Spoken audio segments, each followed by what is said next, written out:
The first question is, when does a learning curve exist? And we should know this because we should be aware of this so that the patients are not exposed to the harmful effects of learning curve.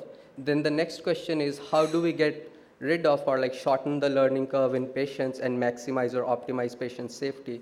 As almost all the speakers before me have talked about preclinical training to shorten the learning curve. The next step is when you implement the procedure in patient in the clinical scenario, you have to have a strict oversight, and which is the main theme of my talk today.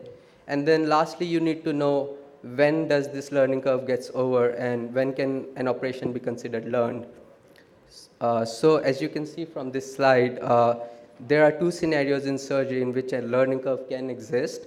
By far, the more common one is scenario one, and that's the classic scenario of surgical apprenticeship, where a trainee like me, a resident, would learn from his peers, his mentors. The second less common scenario is that of surgical innovation, when a pioneering or an expert surgeon seeks to evolve, develop, or learn a new technique. And in that scenario is where like the monitoring is really essential. So regardless of the scenario of learning curve, it's the patient safety is central to it. The first step in ensuring or optimizing patient safety is to do preclinical testing, to do simulation, to learn before you do anything on the patient, and that you can do by different methods of simulation or cadaver or animal labs. But the next step is, as I said, which is the main theme of the talk, is an oversight. Now, an oversight during a patient surgery can be subjective or objective. And for the scenario one, where a trainee is learning an established operation from his mentors, subjective mentoring is most of the time it's enough because it's real time, and your mentor gives you feedback what you're not doing right, and he can teach you, he can guide you. But in scenario two, when you're learning a new procedure, you don't have that kind of guidance. You don't know what to expect, what to do. So in that scenario, objective assessment, objective monitoring becomes really important. And for an objective monitoring strategy to be really effective, it needs to have two properties. It needs to be prospective or real time. And then secondly, it needs to assess both patient safety and surgeon progress concurrently. And I would like to detail this by sharing our experience during our development of robotic kidney transplant with regional hypothermia. So in morning's video talk by Dr. Menon, he mentioned about IDEAL guidelines, which came out in Lancet in 2009. And IDEAL guidelines is basically a set of guidelines which talks about how to innovate a surgical procedure. And it's really a common sense guidelines that before you do a procedure in a patient, you need to do what they call a phase 0 studies or preclinical testing. So that we did, but after that, they also suggest when you do phase 1 and so on studies, you need to really have prospective evaluation done. But they don't mention any explicit strategy on how to do it. And so with discussion with Drs. Menon and Dr. Bhandari, we thought of doing this while we instituted our robotic kidney transplant program. And we searched literature was there any literature on how to do a prospective evaluation of patient safety monitoring or learning curves. And to our surprise, we found there was no literature on how to prospectively evaluate these things. There was a lot of literature on evaluating learning curves, but that's all done retrospectively, that after a surgeon has done maybe like 200, 300 cases, they go back and look at what point the surgeon achieved like consistency, and they call it competency, so on. But our objective was to follow these IDEAL guidelines.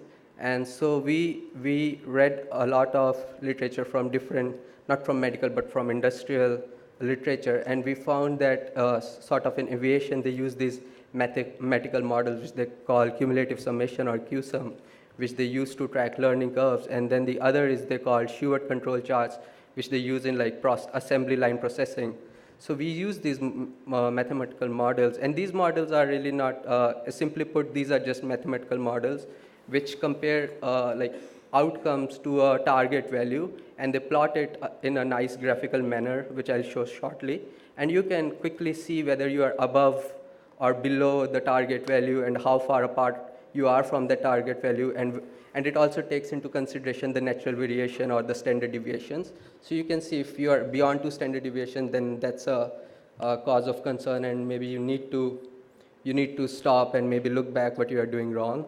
And for doing prospective evaluation, we thought it could be done because we are doing a new procedure, so there's no really outcomes on that. But what you can do is you can use outcomes from the current gold standard. So in our case, we used from literature review, we found whatever was the outcomes for open kidney transplant, and we used those outcomes as a measuring stick. So in that way, that allowed us to do prospective evaluation.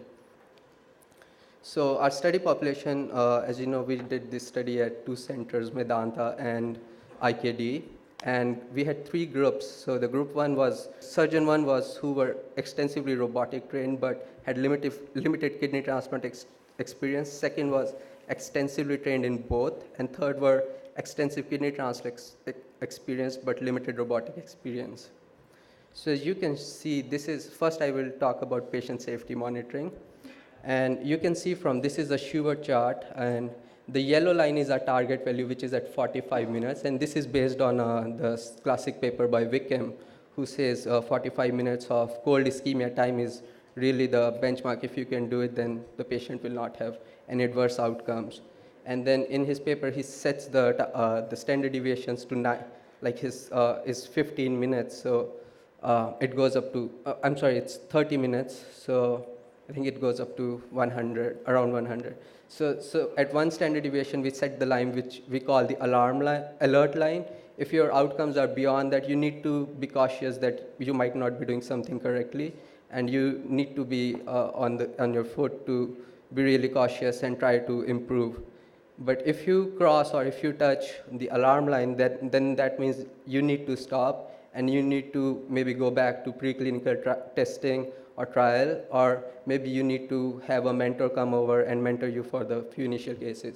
And I would like to point out here that so as you can see here, the blue line and the maroon line is group 1 and 2, which were which did not put patients at risk from the start, and they are very close to the yellow target line. But group 3, which were not trained robotically but were trained in kidney transplant, they are pretty, like they are above alert line. Once in case 3, they actually cross the alarm line, and I would like you to remember that in case 3, they did cross the alarm line in rewarming time. So, and we did all this patient safety monitoring for all different technical outcomes, such as venous anastomosis time, arterial anastomosis time. I already showed you rewarming time. We did it for uretrovesical anastomosis time. And here is, so we measure technical outcomes as well as functional outcomes. So here you can see actually the patient 3 who had prolonged rewarming time actually does not have any, like he's pretty close to the yellow line in terms of his creatinine clearance. But actually in case 2 from the same group, the patient is above alert line and very close to alarm line. So actually we went back and look at why this patient had such a high creatinine, and we found actually it was not because he had a bad surgery or like he had prolonged surgery. It was because during donor nephrectomy he had a graft vein injury, and subsequently he had sluggish flow after the transplant. So we found that was the cause of this, and it was only possible because we recorded both technical and functional outcomes. So that, I think that stresses on how Schubert charts are really effective in sort of capturing patient safety in a very prospective manner. And by by breaking down different tasks and following them independently also leads you to do like very meticulous tracking of what was the cause of patient harm, if there was any. Now the second objective was to also monitor learning curves. And as I said, learning curves mostly previously have been analyzed retrospectively. This Q-sum has been utilized a lot in literature, but it has been mostly retrospectively. It's a new way of analyzing learning outcomes, and as Dr. Prokar Das Gupta mentioned, that there are different levels of surgeon progress. The first one is the learning phase, which is the upward slope in this Q-sum chart. Competency is when you achieve like a plateau on this Q-sum, then you have proficiency and mastery. So here we tracked, for the same outcomes, we tracked surgeon progress. And that was really helpful because we could inform surgeon in nearly real-time manner how he was doing and how, like, does he needs more mentoring in that task or if he does not. So you can again see group 1 and 2 who were robotically trained did not have any learning curve at all. But whereas group 3, which were not trained in robotics, they had a significant learning curve, and it varied from different, it depended on which parameter you were looking at. And so again, we did for uretrovesical anastomosis rewarming time.